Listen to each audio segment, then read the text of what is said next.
Hey, how about you, everybody? Welcome into the Corner Recruiting Show. I'm your host, Jeffrey Lee, Senior Recruiting Editor for Auburn Sports. Dadgummit. Today is Wednesday, September the 17th for you.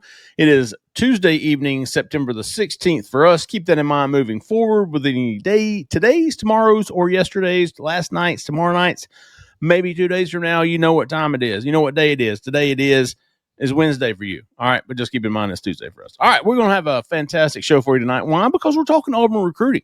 It's very difficult to have a bad recruiting show, or at least it has been for the past 3 years. We don't think that's changing anytime soon. Although Auburn's getting to the meat of the schedule, that could turn some things good or bad. We'll be keeping an eye on all of that. We're going to get to some questions from the message boards. We're going to dish out some hibachies. We're going to touch on some subjects that maybe not have been addressed, if there are any, at the end of the questions. Here to do it with me, as they always are, 100% of the time when I look up and I see green shirts, and dude, they are synced in tonight, son. Mr. Cole Pinkston, Sir Alan Head. How about you, leprechauns? How about you? What's up, baby? We got St. Patty's Day. We just need Jeffrey Lee with some green beer, man. Yeah. I like the green shirts. I got a bunch of green shirts. I hear you. Like those. I want to apologize in advance to Sauls for wearing my hat tonight. Sorry about that. Why you? What's the deal with the hat? He likes to. He says I got a good head of hair. Don't need to be wearing a hat. That's not. Yeah. I mean, I guess. I mean, it's all right. I think Hogbones told him that too before, man. That's what. Hey, listen, my granddad. It's just that generation. I'm putting you in there, Sauce. I'm putting you in that generation. He always says your head cold. Yeah. As a matter of fact, it is. Yeah. All right. Let's before we get to the questions, man, we want to welcome back our sponsor for the show, Mr. Caleb Schofield from Glenn Smith Chevrolet GMC in Opelika, there off exit 62, off I-85. Get ready to smile, big dog. Glenn Smith Chevrolet GMC is now celebrating over 33 years of serving East Alabama and West Georgia for sales, service, and parts. Inventory is fantastical, with over 500 new and used vehicles on the ground and on the way. Loaded with over 200 brand new Chevy Silverados, GMC Sierra trucks. Man, they're nice. Hundreds of pre-owned, ready-to-go vehicles on the lot there. Give Caleb Schofield a call there at Glenn Smith Chevrolet GMC, 334-531-0996. Tell him you want that How About You special. Tell him you got to tell him, I want that How About You special. He'll know what it means, man. Give him a call. Caleb Schofield, GM certified sales and lease professional there at Glenn Smith, 334-531-0996. Much obliged to you, Schofield. You eyeing one of them GMCs, Jeffrey? I don't think I can afford the GMCs. I am eyeing the Silverado. Okay. I am, Brooks is 60. I've had two Silverados. Oh, yeah? Good trucks. Okay. I've always been a Toyota man. Sure. Still, that's what I have right now. The Tacoma. I'm getting too old for a Tacoma. Brooks will be 16 next year, so he'll get the Tacoma, and then I'm going to have to, get a new one. So I'm really eyeing the Chevy Silverado, the Z71 Trail Boss, 4x4, black on black, big dog, black on black. And they're pretty sharp truck. And then upgrade the tires is probably all I'll do to it. But man, it's and they got some really good deals on I'm not kidding you now. I ain't saying this just because I'm a Glenn Smith fan. They got some. There's people coming from freaking Texas to buy cars from them, to buy a truck. We bought a vehicle from Glenn Smith. That's right. And tell me this, Jeffrey. I'm still learning Auburn and Opelika area. Is the butcher block over there? Is within a mile. That's what I thought.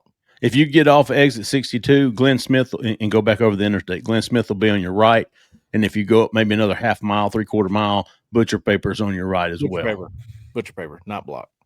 That's good. Yeah, I got to go there. I got to try that. You remember, that's the spot that didn't have the pepper sauce, and they had collard greens. Now they do. Yes, and now they got it. And now they do. Now they do. Important. Absolutely. It's an absolute mandatory. They don't understand. Andrew used to work. He was the head chef there. And I think he's moved up to another. I think he might have even started his own. But I'm responsible for it's Texas Pete pepper sauce. But I tell you what, Texas Pete pepper sauce is damn sure better than nothing. Now it ain't as good as grow your own Tabasco, make your own, but Put it in a whiskey bottle. It'll do in a pinch. I got you. Put you in a rye whiskey bottle. Ooh. Bullet makes a good pepper sauce bottle. Let's see. All right, let's get to some questions from the message boards. Questions from the members at Auburn Sports. If you're not a member, go check us out, man. $1, and you will absolutely will not be disappointed because you can go on there and communicate with folks like Bees 5. Not to be confused with Bees 4. All right, fellas. Who does Auburn need to land to get another top 10 class? Who do they need to land? It all kind of starts with Corey Wells, does it not? Yeah. I mean, that's the next one that's got to fall for you to feel comfortable about it being a top 5 class. You're going to have to get some ceiling raisers. Auburn doesn't have enough volume in this class at this point, so you're going to have to add some guys that really kind of rank up, raise up the star ranking of the like class. Like a Tank Jones. Now. Yes, a Tank Jones, a Zion Ely. Mm-hmm. You got to have somebody of that nature to get a top 5 class, right? Right. Shoot, at this point, what about Caden Johnson? He keeps moving up the ranks with rivals. Oh, absolutely, Caden Johnson, for sure. You got Jace Matthews as a 5. You're going to need at least one more 5-star. Yes, at least one more Jaira Edwards, somebody of that ilk, right? So you got to have that, and then you need to continue to fill your needs. I mean, I think that's a bigger deal to me at this point than it is the ranking. I'm not saying it's not important, but I think Auburn filling out its needs and then setting itself up for its portal strategy is the most important, because if Auburn is what we believe that they can be, which is 8 wins or better. And by the way, I put a post on the board today talking about that, right? Fantastic. Like, these next 4 games are really going to kind of decide which direction this season's going to go. But if this is what I believe it is, which is an 8-winner team better, right? Then I think filling your needs and leveraging the portal for those players that you're missing for that playoff run, that is the most important thing that you can do right now in Auburn football recruiting. That's just my belief. Mm-hmm. And I would like to point out, by the way, the Rivals 300 updated on Monday. And of Auburn's 5 commits that are in the Rivals 300, Jace Matthews moves up to a 5-star. Nice. Bralan Womack holds. He was 36 before. He's 36 now overall. Wilkes, I believe, was the only one that dropped. He only dropped like 4 spots. And then Zierer and Falzone move up in the rankings, a few spots. As they should. Now, unfortunately for Peyton Falzone, that may be short-lived due to his injury, but it certainly has nothing to do with his quality of play. He has lit it up for his first 4 games, but it sounds like he may be done for the rest of the season, unfortunately. Here's another one too, by the way. A top 100 player with Rivals now is Laziah Jackson. He's number 89 overall. Those are the kind of guys you're going to have to fill in behind. Like, you're going to have to fill in the rest of the class with guys like that, with top 300 kids, and then add you another Tank Jones, Zion Ely type 5-star. That's what's going to happen to get in the top 10. Good stuff, Bees. Cam, WDE, why can't Auburn recruit the running back position like they used to?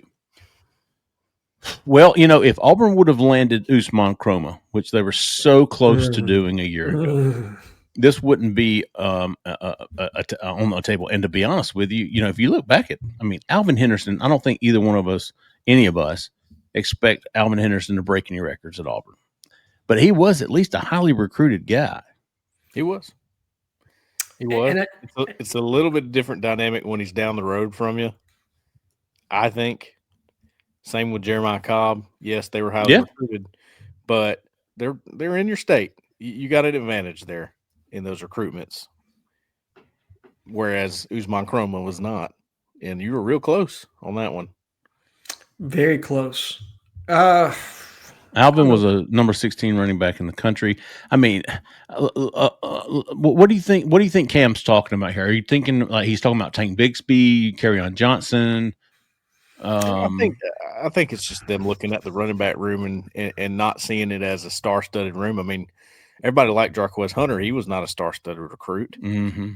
So you can build it that way, but I think it's more just missing on a guy like Crumma when you're so close. I believe they missed on one in the class before that too, but I don't remember who it was. Right. I mean, I think I understand what he's saying. Signing an elite one each year.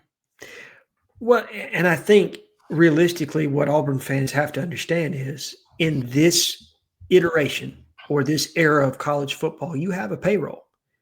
And so you're pegging positions with which you're going to allocate resources. And I think in this offense, Hugh Freeze accentuates the receiver position far more than he does the running back position. And you see that reflected within the recruiting rankings, in my honest opinion. Now, does that mean that Hugh's not going to be able to recruit a top-end running back? No, I believe that they are going to be able to, and they have a chance to land one in this class. I believe that. I do too. Will they? I don't know. But if you look at how they've used running backs, they're going to have a pitch. The question to me is how many resources are they going to allocate to that position? Because if they're willing to go all in on somebody, I think they can get one in this class. If they're not, then it may be more of we're going to find that diamond in the rough type that, that Jarquez Hunter type that we feel comfortable with can be a plus in our system, but he's never going to be a guy that you just think stud the second he walks through the door. He's going to have to earn it on the field. Yeah, I think you could sell Jeremiah Cobb right now. Yes. I think he's like in the top 5 rushers in the SEC right now. Correct. David Iziomume. Yeah, kind of. I was looking at 2024, and Jarrett Gibson was in that class. Kevin Riley was in that class. Kevin Riley was a big one. Auburn liked him. He's playing well right now for Alabama. You know who was in that class that I bet you Auburn wish they had right about now? Ahmad Hardy, and he was a nobody, guys. Shit, they didn't even offer him. I would put him in this category, Jeffrey, because Ahmad Hardy was a huge portal guy. Sure. Auburn was interested. We all know that Auburn was interested, but it's like when they heard, and I don't know, I'm not going to speak too much on it, but the price tag, they're like, yeah. So it's an investment thing at the end of the day. When you look at Gus and his offense, he invests in running back. Has to.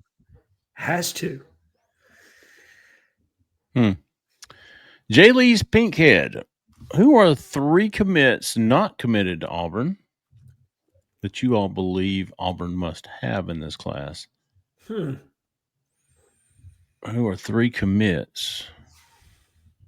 Not committed to Auburn. Okay, so he's talking about committed elsewhere. So he's on spatula watch. Must have? Are we talking Corey Wells? Are we talking Lazai Jackson? Are we talking? Ooh. What are your 3 biggest needs right now? What do you guys think? D-line. D-line, and D-line? Yeah. I was going to say I can't think of the second one. D-line edge. Yeah. Yeah, probably D-line and edge with maybe offensive tackle sprinkled in there, right? I'll go running back, man. I feel that way about running back. How about Corey Wells, Lazai Jackson, Jay Lamar, maybe a Tank Jones? Yeah. I mean, all those. Mm-hmm. Yeah. Yes. All of those. Yes. Yes to all of those. Yes. Would you include probably, I mean, edge is the one I don't feel great about right now. Like, I think they're going to get Corey Wells. Like, ultimately, I believe they're going to be able to get that done. Should everything on the field play out the way it's supposed to. I think that's a big piece of this still that we can't forget. But from a resource standpoint, I think they're prepared to do what they need to do to get Corey in the fold. From an edge standpoint, while Chris Wells is a target, and I think he's somebody they like the upside of, he's not ready to come in and contribute right away. And who's going to be that player in the class? And so whether it's Trenton Henderson, whether it's Tank, whether it's Jordan Carter, whether they decide that Wilkes is an edge and you're going to go get a linebacker, give Steve Wiltfong credit today for putting a note on a linebacker target in Jacob Curry, who might be coming might be coming to visit for Georgia. So maybe that's a situation to watch where you find out another linebacker and you can move him to the edge board. So there's a lot of things that could go on there. He's from Tim Tebow, Nice High School. Yeah, in Jacksonville, Florida, correct? Yeah. Yep. Nice. Jake Wilson, have y'all heard anything on Bralan Womack wanting to play wide receiver instead of safety? Dude's a standout on both sides of the football, but I have not heard one peep about him playing wide receiver. I haven't either. He's a dirty guy, man. He's playing defense. Yeah. Yeah, and don't get me wrong, his highlights on offense are just as impressive as they are on defense. No doubt about it. I mean, if you're talking about a guy with two-way talent, now I don't think he's Travis Hunter, but he's a guy that could, if you really, really wanted to tap into his skill set on both sides, you could. Yeah, he's natural, man, at whatever he does. Book out. With UCLA firing their coach and center Cooper Javorski back available, how hard do you think Auburn pushes here? This is a great question for both of you. Cole, you think? What do you think? I think Auburn likes him a lot. Now they haven't seen him in person yet, so we're not going to know how hard they push until they get that look at him. That seems to be how this staff operates. Now they love his film. We know that. We know they love his film, and actually had an OV set up with him earlier, but he canceled it because he committed to UCLA and now is back in the fold a bit. They're obviously interested. I heard the name. I guess last week was the first time I really heard it from a source that I trusted. But I'm with Cole. I think this is one that you're going to bring in. You're going to work them, right? Like you like them. You're keeping them warm. You get them here for an official visit. And then when you see them up close, does the frame match what you see on tape, right? Mm-hmm. Does his demeanor, does his attitude, does his character mesh with what you want in that room? I think that's a huge evaluation piece for this staff, is getting an opportunity to not only meet the young man, check his physical requirements, but how does he mix with the kids in that room? Because I think they like where they've got it from a culture standpoint.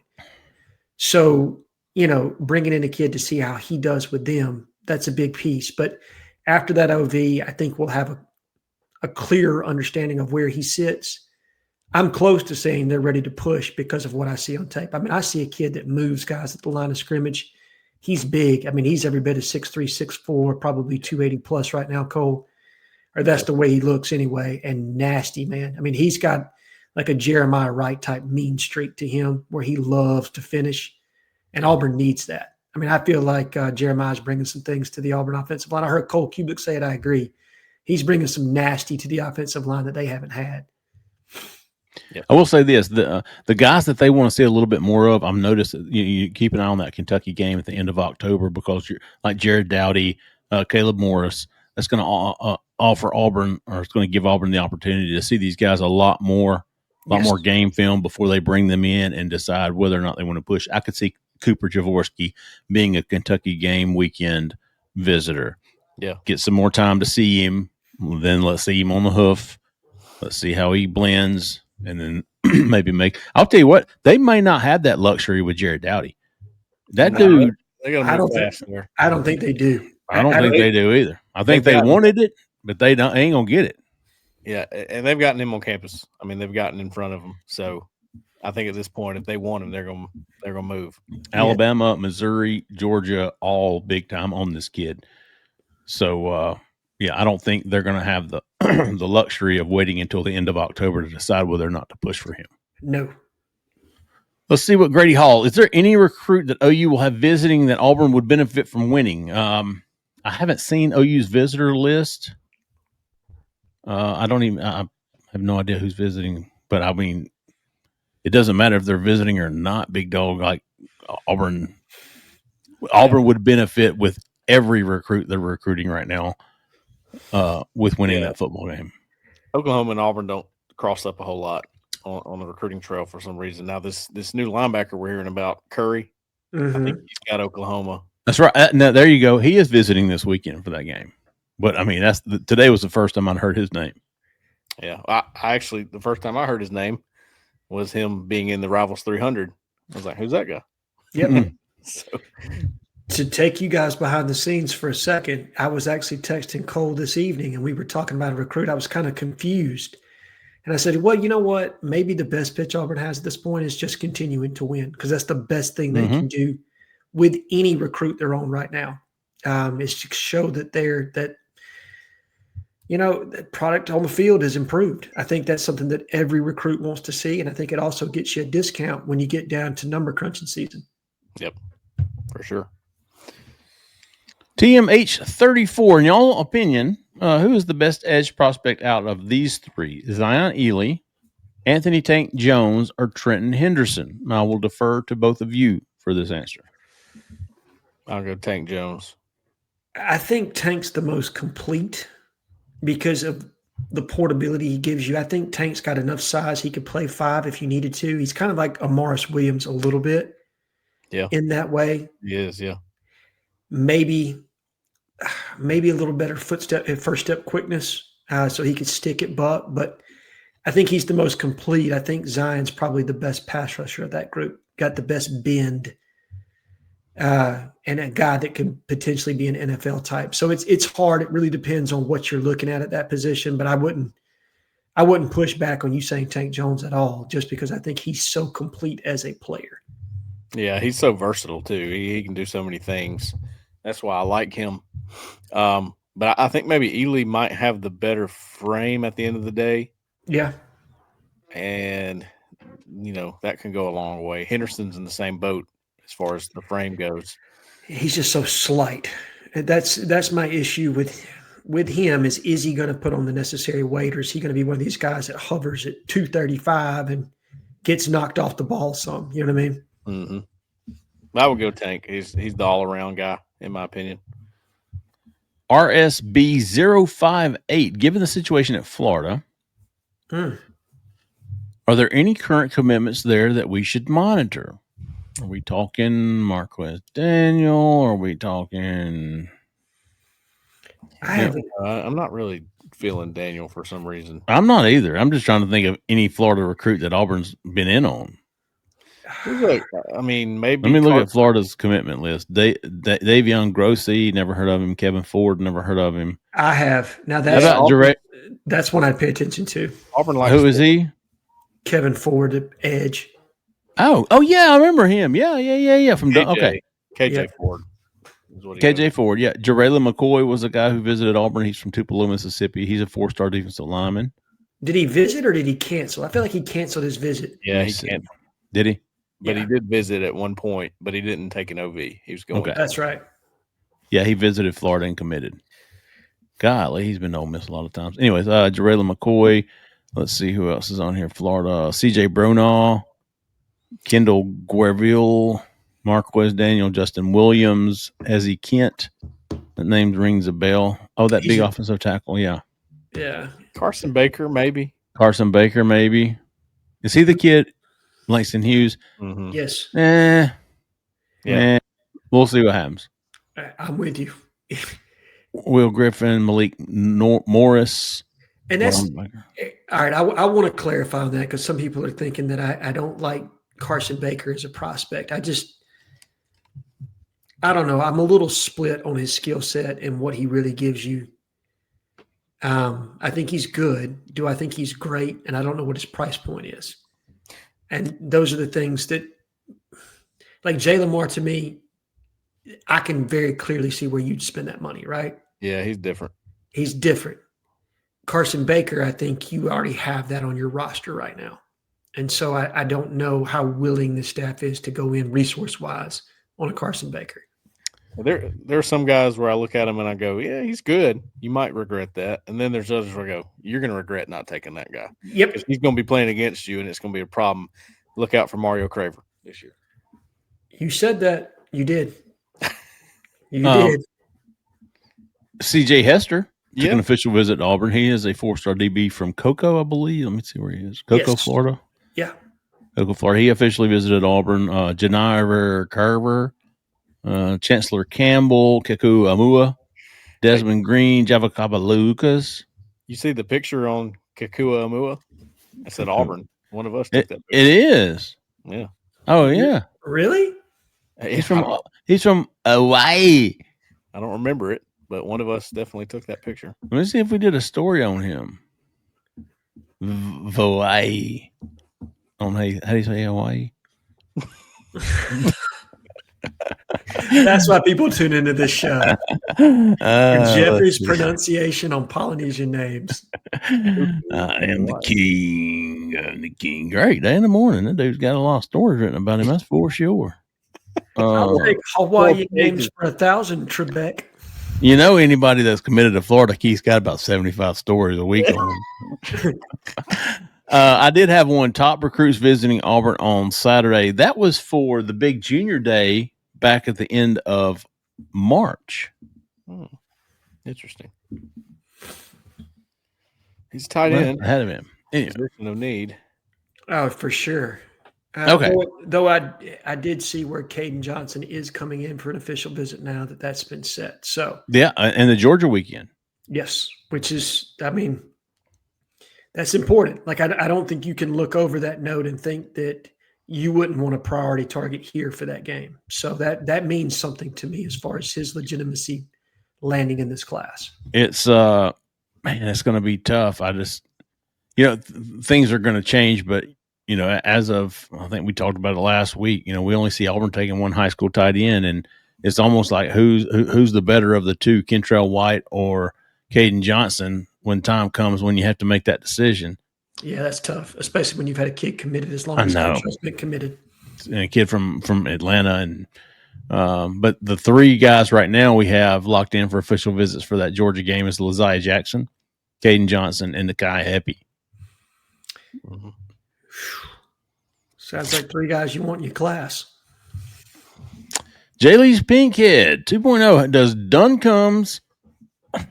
Oh, they look. They've been waiting for you to have to say this on the show. He's asking this question because he wanted you to do that. I think. You think so? 100%. He just wants you to put Hudson Cock and Ben Duncombe in the same sentence. Like that's where he's at with it. I said his name done come up.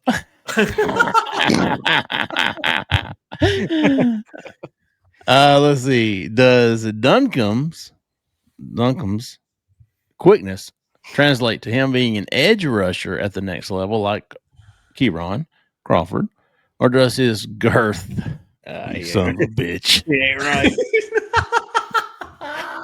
Is he gonna be inside like Fog? Well, to steal a line from Hugh Freeze, you have to have length and girth. You do. In this league, right? He's a big guy too, by the way. He's a 5 tech. I think he's a 5 tech that could grow into a 3 tech, if I'm being honest. Okay. He's got that kind of size. Yeah. Right. He just doesn't have the twitch to be an edge, but he's an edge setter all day. So for sure. Lemons on my eyes. Great poster, by the way. Okay. We often hear players referred to as tier 1 or tier 2, and we certainly use that here. How many recruits are typically in each tier? That's a good question. It probably depends on the number that you want to take in that class, right? Mm-hmm. I use this all the time, and it's something that Jeffrey taught me in the very early stages when I first started doing pods with him and JG Tate, our now co-worker here at On 3 Sports. He told me it's a rule of 5, Alan. If you're recruiting one, you better recruit. If you want one in the class, you better recruit 5. Okay. So you tier it off of how many you actually need at the position. So usually if I've got a spot where I'm taking one guy, I've got 3 guys that are tier 1 and you got 2 tier 2 backups. That's kind of how I look at it. The staff may feel differently, and intel will reflect what tier they're going to be in. And these guys do phenomenal jobs on getting background on guys, some from, I'm sure, within the building, some outside the building. But there's nobody that does a better job than you guys on figuring out where they are. But that's kind of the thought process on how you would tier them. And that's very important in our line of work. It is because, and listen, it's the most important. It really is, because, the question used to be, is he a take? Yep. Yeah. And that was a very difficult question to answer. If you hadn't done your homework, build trust, build sources. You were unable to answer that, and even still, it's difficult to answer that because, and here's why: kids. I'm not saying kids listen to these shows, but if you say something like, "Oh, I just don't think Auburn's going to take that kid," and it's his high school coach is going to be told by the wife of it's going to get back to him. So it's very it's a fragile topic unless it's like we go back to the spring and we could go, dude, tier 1 edges, Trent Henderson, Tank Jones, Zion Ely.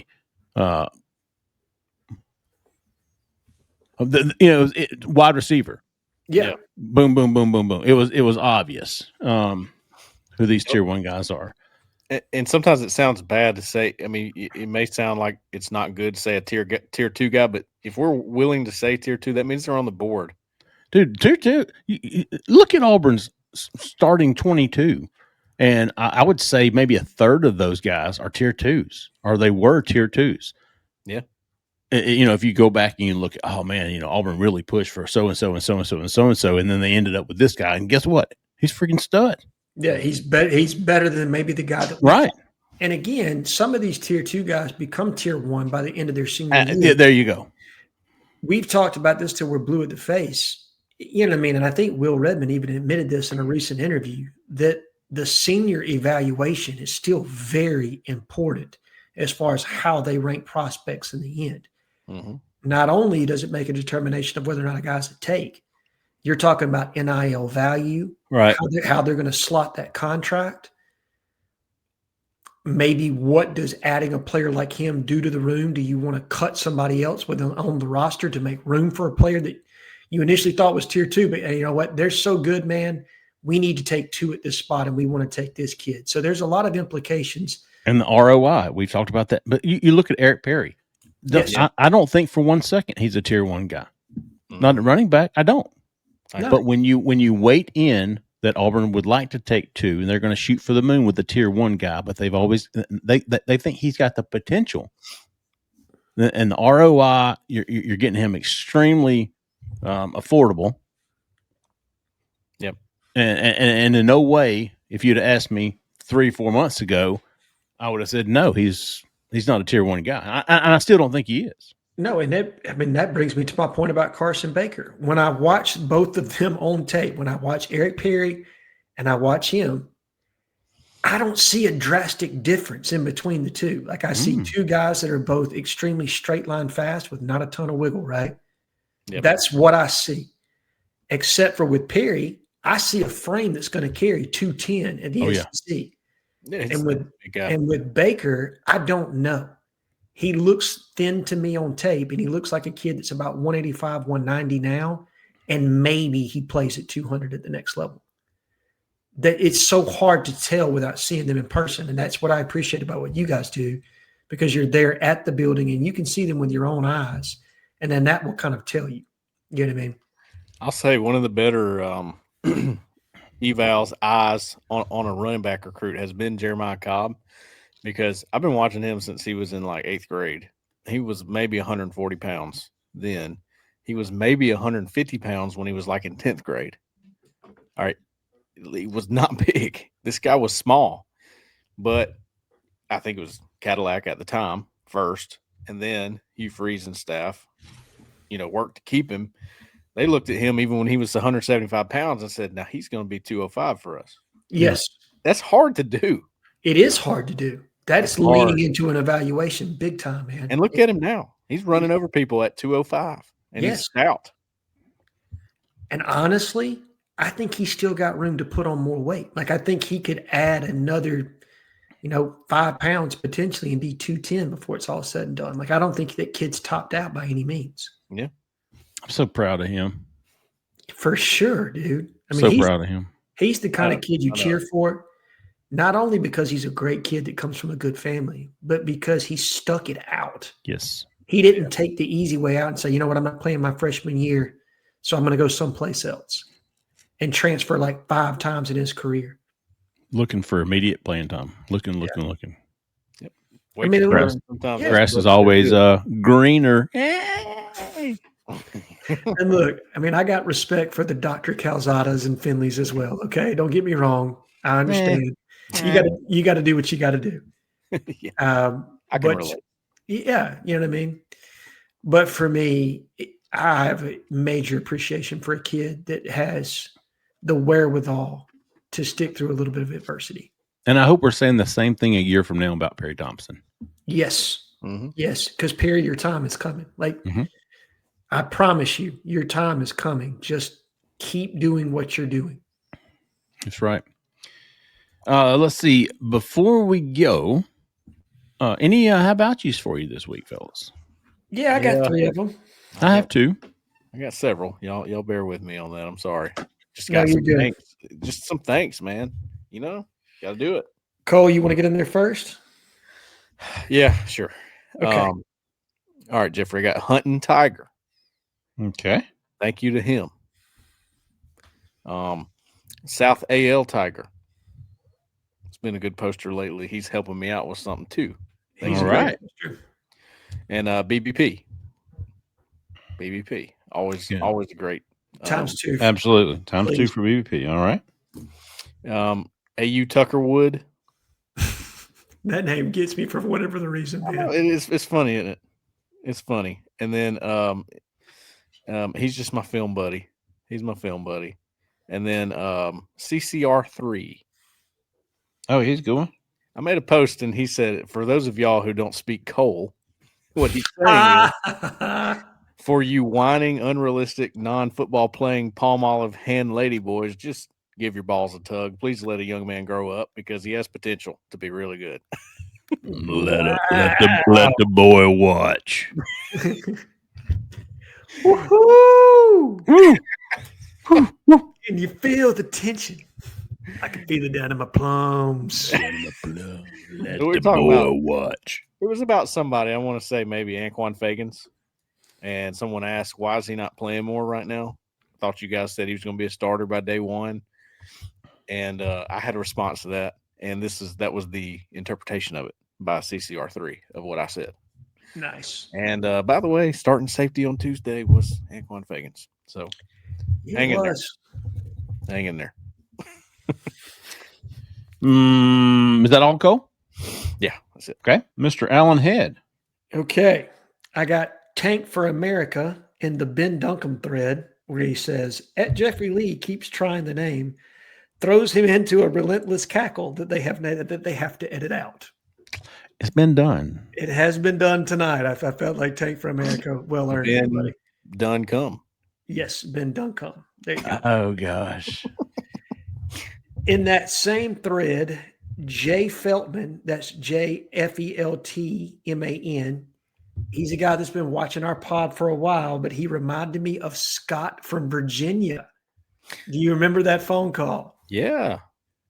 No. I do. I don't remember what all he said. I remember the phone call, though. He was the guy that had the theory about Jimmy Sexton putting, it was the secret plan to put Hugh Freeze as the head coach at Auburn after John Cohen was hired. And we're all looking around like, conspiracy theorist much.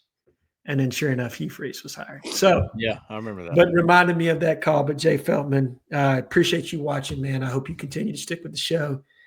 And then one Keith Niebuhr in my my coaching carousel thread jumped in there, said, hey, there's a hot young OC at Cal. May want to keep an eye on that. Oh. Hey, they're 3-0 with a Heisman candidate quarterback. They are with Jaron Kiwi Sangapuateli. You know what? I feel like all three of us have always said Brian Harsin is a fantastic football coach. Yeah, I mean, he's a good play caller. I think he does really well with that. Look, and I said it on the board. I'll say it right now on this podcast. Brian Harsin was a good football coach. Mm-hmm. He was a terrible fit for Auburn and a terrible fit for the SEC. Yeah, absolutely. Both and a terrible recruiter. Both of those things are true. Yes. But that doesn't mean that he doesn't know X's and O's. You know what I mean? Correct. I mean, you remember, I mean, I'll never forget his what happened? What happened? Look at the private chat. Yeah, no, that helps, does it not? Zach is undefeated. Don't forget, like, what was Harson's first season record?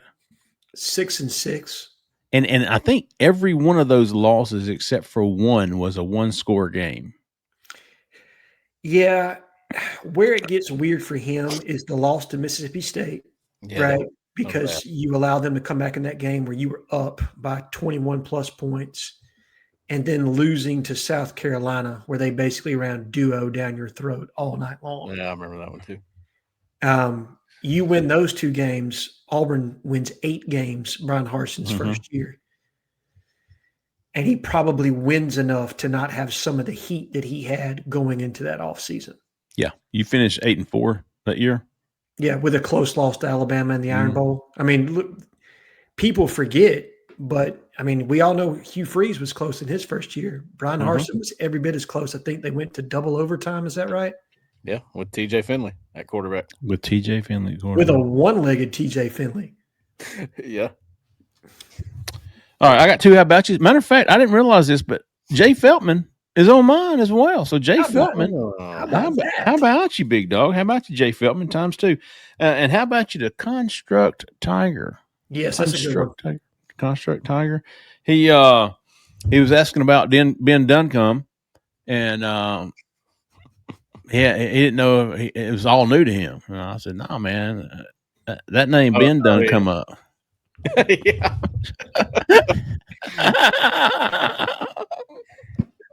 I think I saw you post also. It's been on the hot board for 6-7 weeks. Yeah, it has been. Somebody stole Jay Lee's favorite cuz line. He said, "No, cuz he been around for about 6 weeks."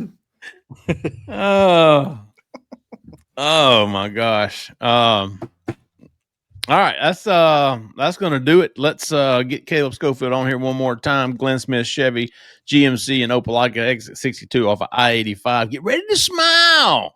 Give Caleb Schofield a call if you're looking for a new truck, new car, lease, professional sales. Lease, he's professional. That's what it says. Don't take my word for it. 334-531-0996. Tell him you want that Bounty special. I want that Bounty special.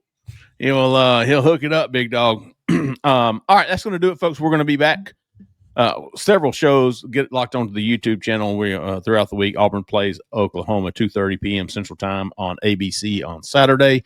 We will be back Sunday night with the call-in show. Hopefully, talking about a big Auburn upset. They're now, I think, around 5-6 underdog. But we'll be hopefully talking about a big Auburn win. So look for us on the Auburn Sports YouTube page. That's going to do it, folks. Thanks so much for listening. Thanks so much for watching. For Cole, for Alan, for Zach in the back, who has stayed in the back for way too long. I'm Jeffrey Lee, man. Y'all stay out of that left lane. See ya.